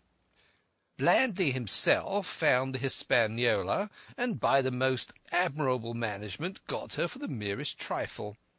There is a class of men in Bristol monstrously prejudiced against Blandly. They go the length of declaring that this honest creature would do anything for money, that the Hispaniola belonged to him, and that he sold it to me absurdly high. The most transparent calumnies. None of them dare, however, to deny the merits of the ship. So far there was not a hitch. The workpeople, to be sure, riggers and what not, were most annoyingly slow, but time cured that. It was the crew that troubled me. I wished to round up a score of men, in case of navies, buccaneers, or the odious French, and I had the worry of the deuce itself to find so much as half a dozen, till the most remarkable stroke of fortune brought me the very man that I required. I was standing on the dock when, by the merest accident, I fell into talk with him. I found he was an old sailor, kept a public house, knew all the seafaring men in Bristol, had lost his health ashore, and wanted a good berth as cook to get to sea again. He had hobbled down there that morning, he said, to get a smell of the salt. I was monstrously touched, so would you have been, and out of pure pity I engaged him on the spot to be ship's cook. Long John Silver he is called, and has lost a leg, but that I regarded as a recommendation, since he lost it in his country's service under the immortal Hawke. He has no pension, Livesey. Imagine the abominable age we live in. Well, sir, I thought I had only found a cook, but it was a crew I had discovered. Between Silver and myself we got together in a few days a company of the toughest old salts imaginable, not pretty to look at, but fellows, by their faces, of the most indomitable spirit. I declare we could fight a frigate. Long John even got rid of 2 out of the 6 or 7 I had already engaged. He showed me in a moment that they were of just the sort of freshwater swabs we had to fear in an adventure of importance. I am in the most magnificent health and spirits, eating like a bull, sleeping like a tree, yet I shall not enjoy a moment till I hear my old tarpaulins tramping around the capstan. Seaward ho! Hang the treasure! It's the glory of the sea that has turned my head. So now, Livesey, come post. Do not lose an hour, if you respect me. Let young Hawkins go at once to see his mother with Redruth for a guard, and then both come full speed to Bristol. John Trelawney. P.S. I did not tell you that Blandly, who, by the way, is to send a consort after us if we don't turn up by the end of August, had found an admirable fellow for sailing master, a stiff man, which I regret, but in all other respects a treasure. Long John Silver unearthed a very competent man for a mate, a man called Arrow. I have a boatswain who pipes, Livesey, so things shall go man-of-war fashion on board the good ship Hispaniola. I forgot to tell you that Silver is a man of substance. I know of my own knowledge that he has a banker's account which has never been overdrawn. He leaves his wife to manage the inn, and as she is a woman of colour, a pair of old bachelors like you and I may be excused for guessing that it is the wife, quite as much as the health, that sends him back to roving. J.T. P.P.S. Hawkins may stay 1 night with his mother. J.T. You can fancy the excitement into which that letter put me. I was half beside myself with glee, and if ever I despised a man, it was old Tom Redruth, who could do nothing but grumble and lament.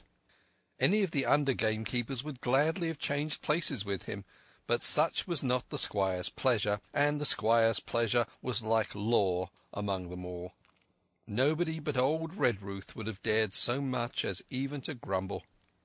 The next morning he and I set out on foot for the Admiral Benbow, and there I found my mother in good health and spirits. The captain, who had so long been the cause of so much discomfort, was gone where the wicked cease from troubling. The squire had had everything repaired and the public rooms and the sign repainted, and had added some furniture. Above all, a beautiful armchair for my mother in the bar. He had found her a boy as an apprentice also, so that she should not want help when I was gone. It was on seeing that boy that I understood for the first time my situation. I had thought up to that moment of the adventures before me, not at all of the home that I was leaving, and now at sight of this clumsy stranger who was to stay here in my place beside my mother, I had my first attack of tears. I am afraid I led that boy a dog's life, for he was new to the work. I had 100 opportunities for setting him right and putting him down, and I was not slow to profit by them. The night passed, and the next day after dinner Redruth and I were afoot again and on the road. I said good-bye to my mother and the cove where I had lived since I was born, and the dear old Admiral Benbow, since he was repainted, not longer quite so dear. One of my thoughts was of the captain, who had so often strode along the beach with his cocked hat, his sabre-cut cheek, and his old brass telescope. Next moment we had turned the corner, and my home was out of sight. The mail picked us up about dusk at the Royal George on the heath. I was wedged in between Redruth and a stout old gentleman, and in spite of the swift motion and the cold night air, I must have dozed a great deal from the very first, and then slept like a log, up hill and down dale, through stage after stage. But when I was awakened at last, it was by a punch in the ribs, and I opened my eyes to find that we were standing still before a large building in a city street, and that the day had already broken a long time. "Where are we?" I asked. "Bristol," said Tom. "Get down." Mr. Trelawney had taken up his residence at an inn far down the docks to superintend the work upon the schooner. Thither we had now to walk, and our way, to my great delight, lay upon the quays and besides the great multitude of ships of all sizes and rigs and nations. In one, sailors were singing at their work. In another there were men aloft, high over my head, hanging to threads that seemed no thicker than a spider's. Though I had lived by the shore all my life, I seemed never to have been near the sea till then. The smell of tar and salt was something new. I saw the most wonderful figureheads that had all been far over the ocean.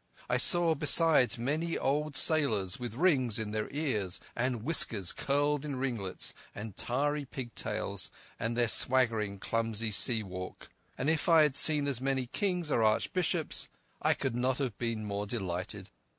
And I was going to sea myself, to sea in a schooner, and a piping boatswain, and pig-tailed singing seamen, to sea, bound for an unknown island, and to seek for buried treasure. While I was still in this delightful dream, we came suddenly in front of a large inn, and met Squire Trelawney, all dressed out like a sea officer, in stout blue cloth, coming out of the door with a smile on his face and a capital imitation of a sailor's walk. "Here you are!" he cried. "And the doctor came last night from London. Bravo! The ship's company complete." "Oh, sir," cried I, "when do we sail?" "Sail?" says he. "We sail tomorrow." Chapter 7. Chapter 8. At the Sign of the Spyglass.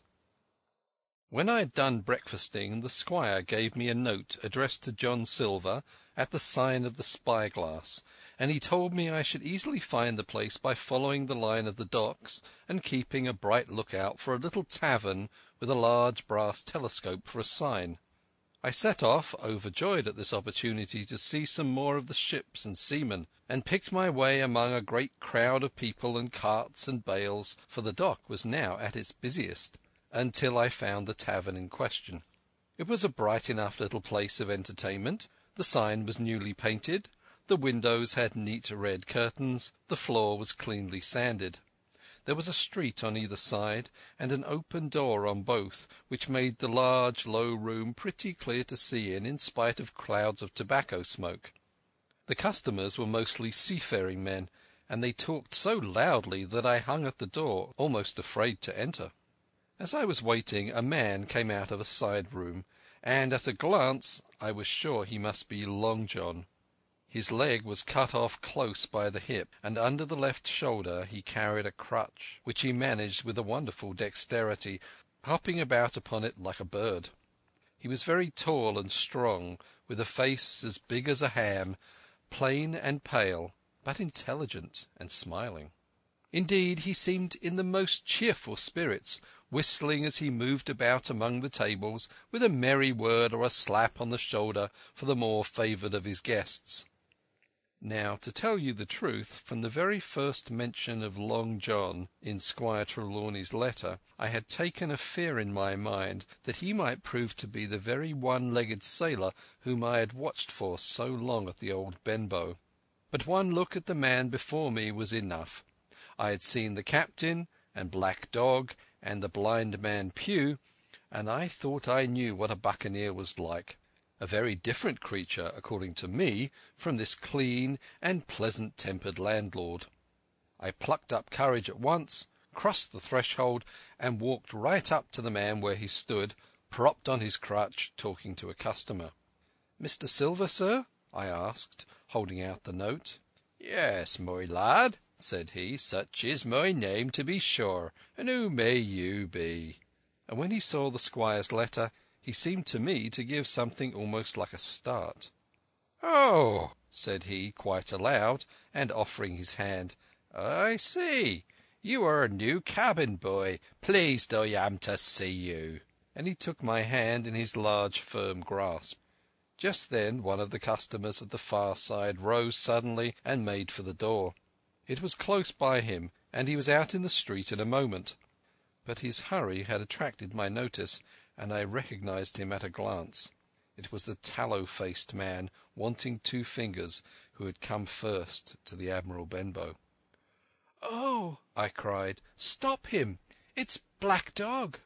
"I don't care 2 coppers who he is," cried Silver, "but he hasn't paid his score. Harry, run and catch him." One of the others, who was nearest the door, leapt up and started in pursuit. "If he were Admiral Hawke, he shall pay his score," said Silver, and then, relinquishing my hand, "Who did you say he was?" he asked. "Black what?" "Black Dog," said I. "Has Mr. Trelawney not told you of the buccaneers? He was one of them." "So?" cried Silver. "In my house? Ben, run and help Harry. One of those swabs, was he? Was that you drinking with him, Morgan? Step up here." The man whom he called Morgan, an old grey-haired, mahogany-faced sailor, came forward pretty sheepishly, rolling his quid. "Now, Morgan," said Long John very sternly, "you never clapped your eyes on that black dog before, did you now?" "Not I, sir," said Morgan with a salute. "You didn't know his name, did you?" "No, sir." "By the powers, Tom Morgan, it's good for you," exclaimed the landlord. "If you had been mixed up with the like of that, you would never have put another foot in my house, you may lay to that.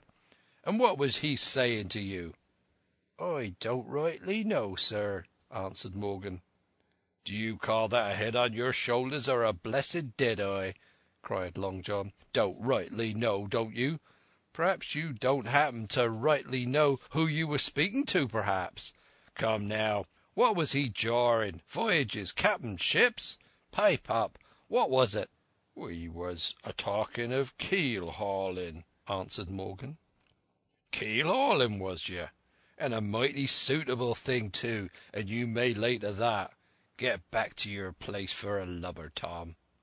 And then, as Morgan rolled back to his seat, Silver added to me in a confidential whisper that was very flattering, as I thought, "He's quite an honest man, Tom Morgan, only stupid. And now," he ran on again loud, "let's see, Black Dog? No, I don't know that name, not I. Yet I kind of think, yes, I've seen the swab. He used to come here with a blowing beggar, he used." "That he did, you may be sure," said I. "I knew that blind man too. His name was Pugh." "It was!" cried Silver, now quite excited. "Pugh! That was his name for certain. Ah, he looked a shark, he did. and if we run down this black dog now, there'll be news for Captain Trelawney.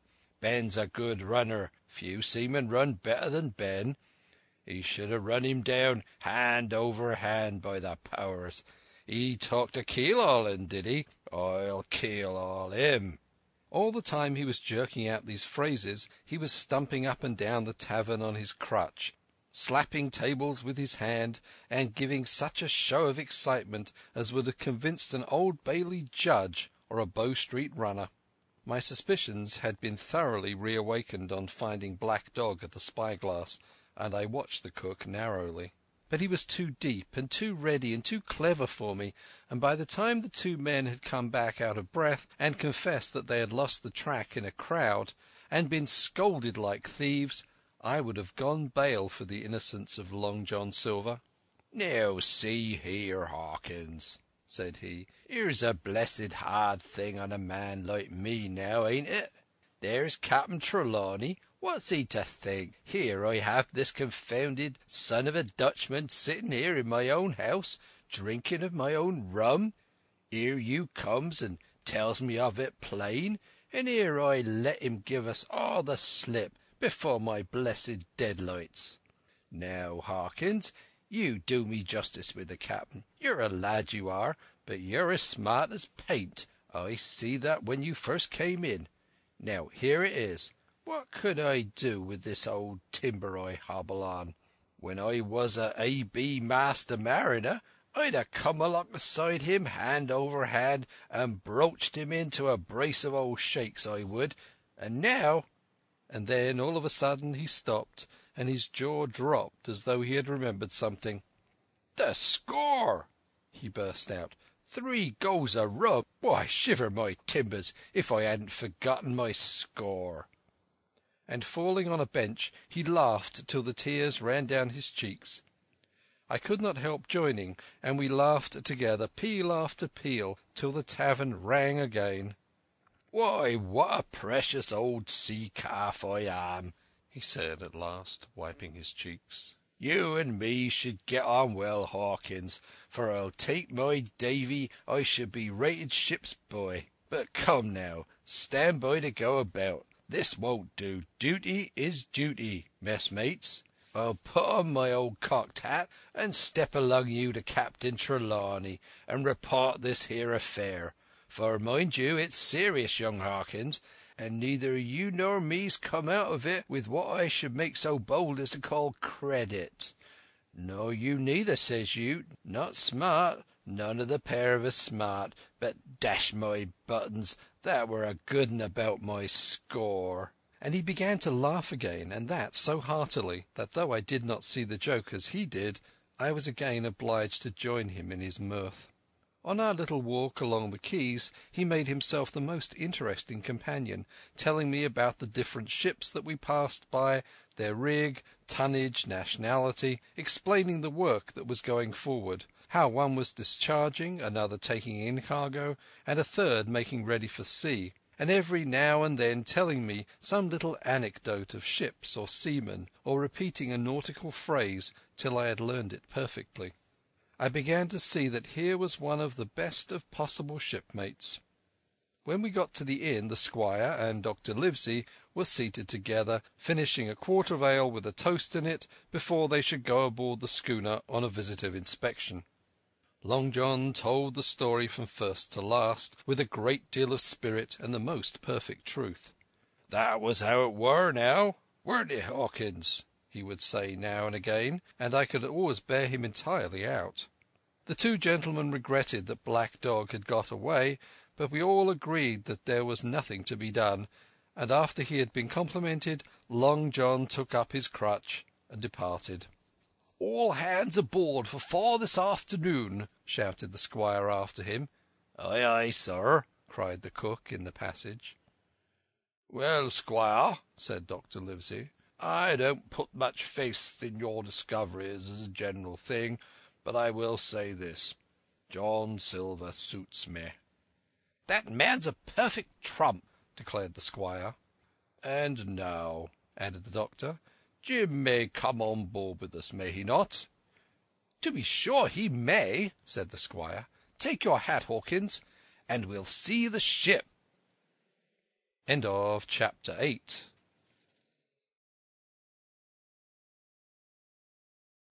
Chapter 9. Powder and Arms. The Hispaniola lay some way out, and we went under the figureheads and around the sterns of many other ships, and their cables sometimes grated beneath our keel and sometimes swung above us. At last, however, we swung alongside, and were met and saluted as we stepped aboard by the mate, Mr. Arrow, a brown old sailor with earrings in his ears and a squint. He and the squire were very thick and friendly, but I soon observed that things were not the same between Mr. Trelawney and the captain. This last was a sharp-looking man who seemed angry with everything on board, and was soon to tell us why, for we had hardly got down into the cabin when a sailor followed us. "Captain Smollett, sir, axing to speak with you," said he. "I am always at the captain's orders. Show him in," said the squire. The captain, who was close behind his messenger, entered at once and shut the door behind him. "Well, Captain Smollett, what have you to say? All well, I hope, all ship-shape and seaworthy?" "Well, sir," said the captain, "better speak plain, I believe, at the risk of offence. I don't like this cruise. I don't like the men, and I don't like my officer. That's short and sweet." "Perhaps, sir, you don't like the ship?" inquired the squire, very angry, as I could see. "I can't speak to that, sir, not having seen her tried," said the captain. "She seems a clever craft. More I can't say." "Possibly, sir, you may not like your employer either," said the squire. But here Dr. Livesey cut in. "Stay a bit," said he. "Stay a bit. No use of such questions as that, but to produce ill feeling. The captain has said too much, or he has said too little, and I am bound to say that I require an explanation of his words. You don't, you say, like this cruise. Now why?" "I was engaged, sir, on what we call sealed orders, to sail this ship for that gentleman where he should bid me," said the captain. "So far, so good.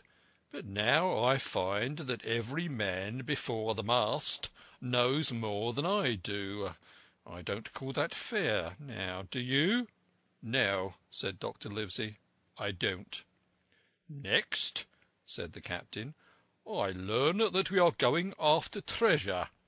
Hear it from my own hands, mind you. Now, treasure is ticklish work. I don't like treasure voyages on any account, and I don't like them above all when they are secret, and when, begging your pardon, Mr. Trelawney, the secret has been told to the parrot." "Silver's parrot?" asked the squire. "It's a way of speaking," said the captain. "Blabbed, I mean. It's my belief neither of you gentlemen know what you are about, but I'll tell you my way of it, life or death, and a close run." "That is all clear, and I dare say true enough," replied Dr. Livesey. "We take the risk, but we are not so ignorant as you believe us. Next, you say you don't like the crew. Are they not good seamen?" "I don't like them, sir," returned Captain Smollett, "and I think I should have had the choosing of my own hands, if you go to that." "Perhaps you should," replied the doctor. "My friend should perhaps have taken you along with him, but the slight, if there be one, was unintentional. And you don't like Mr. Arrow?" "I don't, sir. I believe he's a good seaman, but he's too free with the crew to be a good officer. A mate should keep himself to himself, shouldn't drink with the men before the mast." "Do you mean he drinks?" cried the squire. "No, sir," replied the captain. "Only that he's too familiar." "Well, now, and the short and the long of it, captain?" asked the doctor. "Tell us what you want." "Well, gentlemen, are you determined to go on this cruise?" "Like iron," answered the squire. "Very good," said the captain. Then, as you've heard me very patiently saying things that I could not prove, hear me a few words more. They are putting the powder and arms in the forehold. Now, you have a good place under the cabin. Why not put them there? First point. Then, you are bringing 4 of your own people with you, and they tell me some of them are to be berthed forward. Why not give them the berths here besides the cabin? Second point. Any more? asked Mr. Trelawney. One more, said the captain. There's been too much blabbing already. Far too much, agreed the doctor. I'll tell you what I have heard myself, continued Captain Smollett, that you have a map of an island, that there's crosses on the map to show where treasure is, and that the island lies, and then he named the latitude and longitude exactly. I never told that, cried the squire, to a soul. The hands know it, sir, returned the captain. Livesey, that must have been you or Hawkins, cried the squire. It doesn't much matter who it was, replied the doctor, and I could see that neither he nor the captain paid much regard to Mr. Trelawney's protestations. Neither did I, to be sure. He was so loose a talker. Yet in this case I believe he was really right, and that nobody had told the situation of the island. Well, gentlemen, continued the captain, I don't know who has this map, but I make it a point it shall be kept secret even from me and Mr. Arrow. Otherwise, I would ask you to let me resign. I see, said the doctor.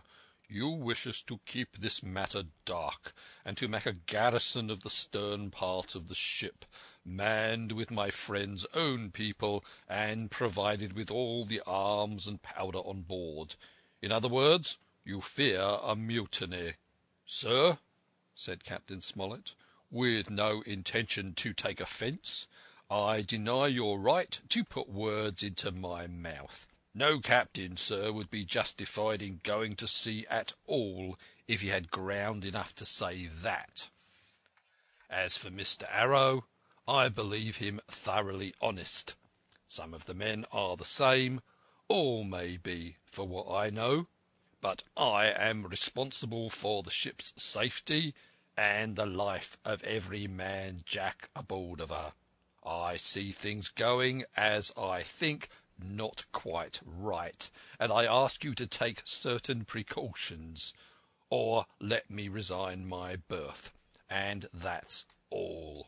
Captain Smollett, began the doctor with a smile, did you ever hear the fable of the mountain and the mouse? You'll excuse me, I dare say, but you remind me of that fable. When you came in here, I'll stake my wig you meant more than this. Doctor, said the captain, you are smart. When I came in here, I meant to get discharged. I had no thought that Mr. Trelawney would hear a word. No more I would, cried the squire. Had Livesey not been here, I should have seen you to the deuce. As it is, I have heard you. I will do as you desire, but I think the worst of you. That's as you please, sir, said the captain. You'll find I do my duty. And with that he took his leave. Trelawney, said the doctor, contrary to all my notions, I believe you have managed to get 2 honest men on board with you. That man and John Silver. Silver, if you like, cried the squire, but as for that intolerable humbug, I declare I think his conduct unmanly, unsailorly, and downright un-English. Well, said the doctor, we shall see. When we came on deck, the men had begun already to take out the arms and powder, yo-hoing at their work, while the captain and Mr. Arrow stood by superintending. The new arrangement was quite to my liking. The whole schooner had been overhauled. 6 berths had been made astern out of what had been the after part of the main hold, and this set of cabins was only joined to the galley and forecastle by a sparred passage on the port side. It had been originally meant that the captain, Mr. Arrow, Hunter, Joyce, the doctor and the squire were to occupy these 6 berths. Now Redruth and I were to get 2 of them, and Mr. Arrow and the captain were to sleep on deck in the companion, which had been enlarged on either side till you might almost have called it a roundhouse. Very low it was still, of course, but there was room to swing 2 hammocks, and even the mate seemed pleased with the arrangement. Even he, perhaps, had been doubtful as to the crew, but that is only guess, for, as you shall hear, we had not long the benefit of his opinion.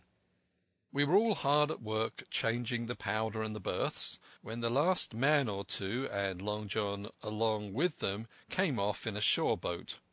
The cook came up the side like a monkey for cleverness, and as soon as he saw what was doing, "So ho, mates," said he. "What's this?" "We're a-changing the powder, Jack," answers one. "Why, by the powers," cried Long John, "if we do, we'll miss the morning tide." "My orders," said the captain shortly. "You may go below, my man. Hands will want supper." "Aye, aye, sir," answered the cook, and, touching his forelock, he disappeared at once in the direction of his galley. "That's a good man, Captain," said the doctor. "Very likely, sir," replied Captain Smollett. "Easy with that, men, easy." He ran on to the fellows who were shifting the powder, and then, suddenly observing me examining the swivel we carried amidships, a long brass 9, "Here you, ship's boy," he cried, "out of that. Off with you to the cook and get some work." And then, as I was hurrying off, I heard him say quite loudly to the doctor, "I'll have no favourites on my ship." I assure you I was quite of the squire's way of thinking, and hated the captain deeply. End of Chapter 9. Chapter 10. The Voyage.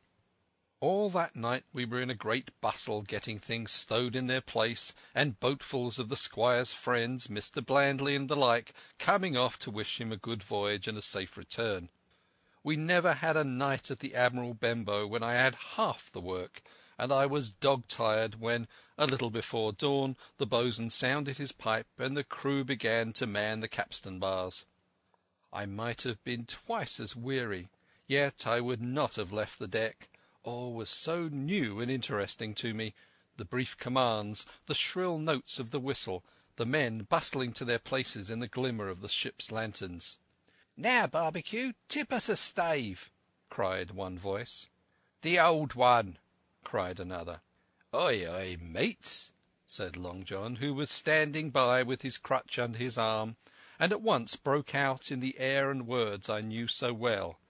15 men on a dead man's chest. And then the whole crew bore chorus. Yo ho ho and a bottle of rum. And at the third ho drove the bars before them with a will. Even at that exciting moment it carried me back to the old Admiral Benbow in a second, and I seemed to hear the voice of the captain piping in the chorus. But soon the anchor was short up, soon it was hanging dripping at the bows, soon the sails began to draw, and the land and shipping to flit by on either side, and before I could lie down to snatch an hour of slumber, the Hispaniola began her voyage to the Isle of Treasure. I am not going to relate the voyage in detail. It was fairly prosperous. The ship proved to be a good ship, and the crew were capable seamen, and the captain thoroughly understood his business. But before we came the length of Treasure Island, 2 or 3 things had happened which require to be known. Mr. Arrow, first of all, turned out even worse than the captain had feared. He had no command among the men, and people did what they pleased with him. But that was by no means the worst of it, for after a day or 2 at sea he began to appear on deck with hazy eye, red cheeks, stuttering tongue, and other marks of drunkenness. Time after time he was ordered below in disgrace. Sometimes he fell and cut himself, sometimes he lay all day long in his little bunk at one side of the companion. Sometimes for a day or 2 he would be almost sober, and attend to his work at least passably. In the meantime we could never make out where he got the drink. That was the ship's mystery. Watch him as we pleased, we could do nothing to solve it, and when we asked him to his face, he would only laugh, if he were drunk, and if he were sober, deny solemnly that he ever tasted anything but water.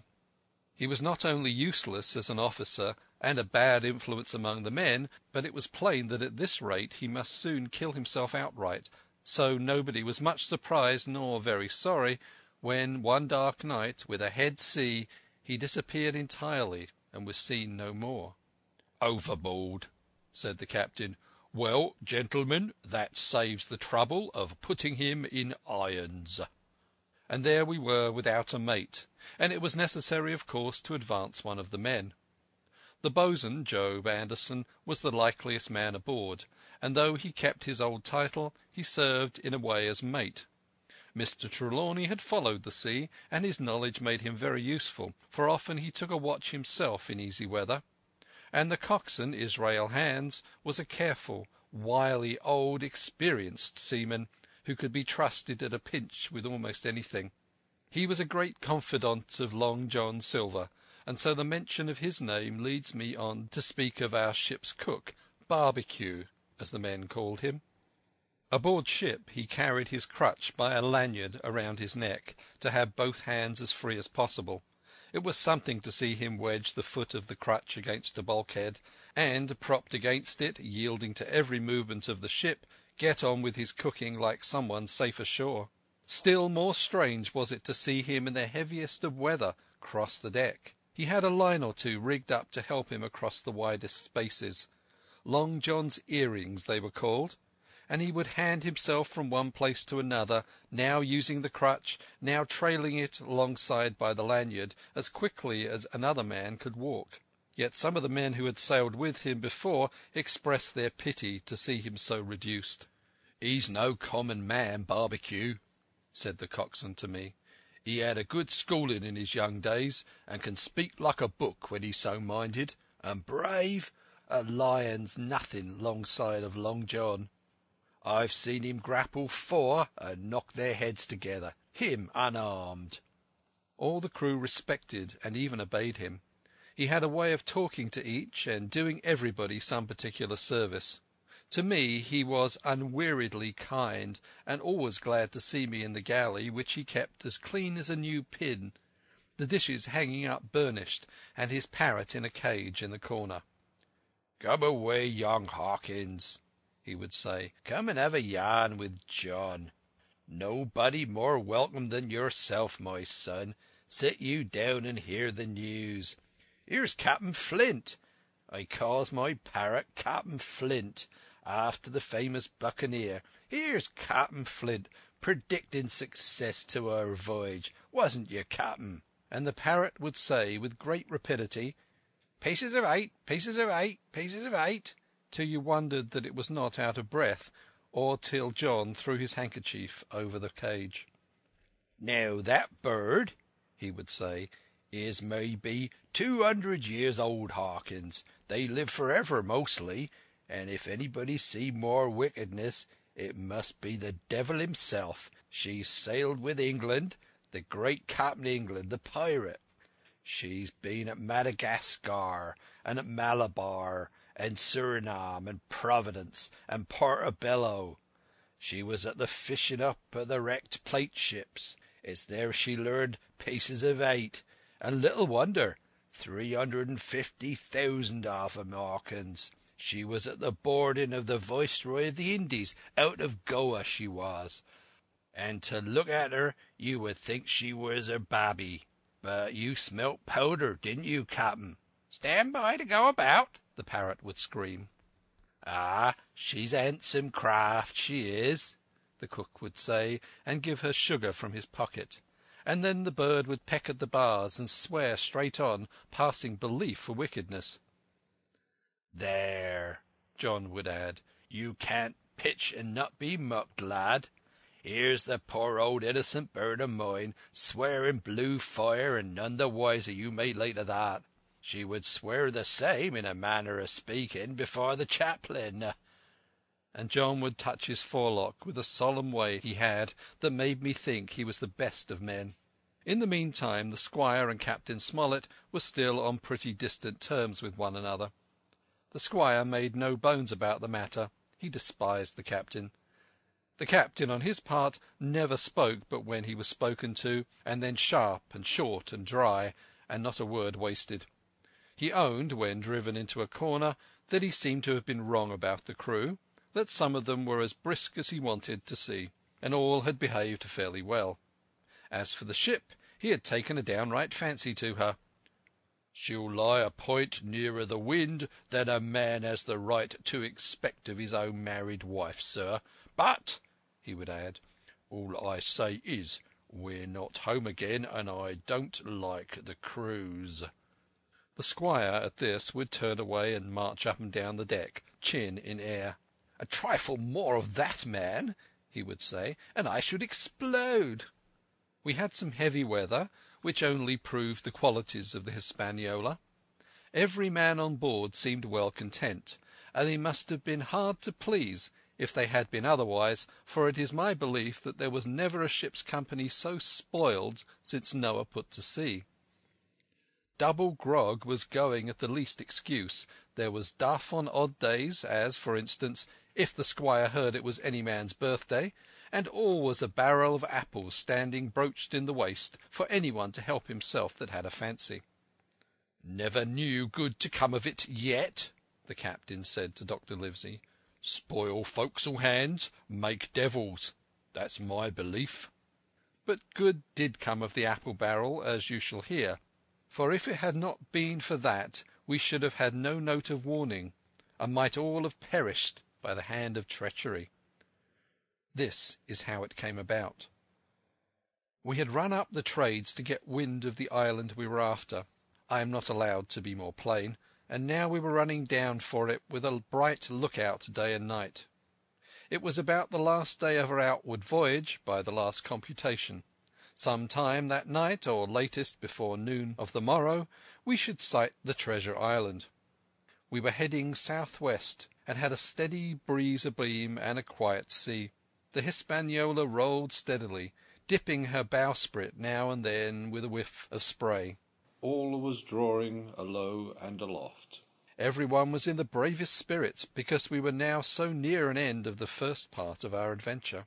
Now, just after sundown, when all my work was over and I was on my way to my berth, it occurred to me that I should like an apple. I ran on deck. The watch was all forward, looking out for the island. The man at the helm was watching the luff of the sail and whistling away gently to himself, and that was the only sound, excepting the swish of the sea against the bows and around the sides of the ship.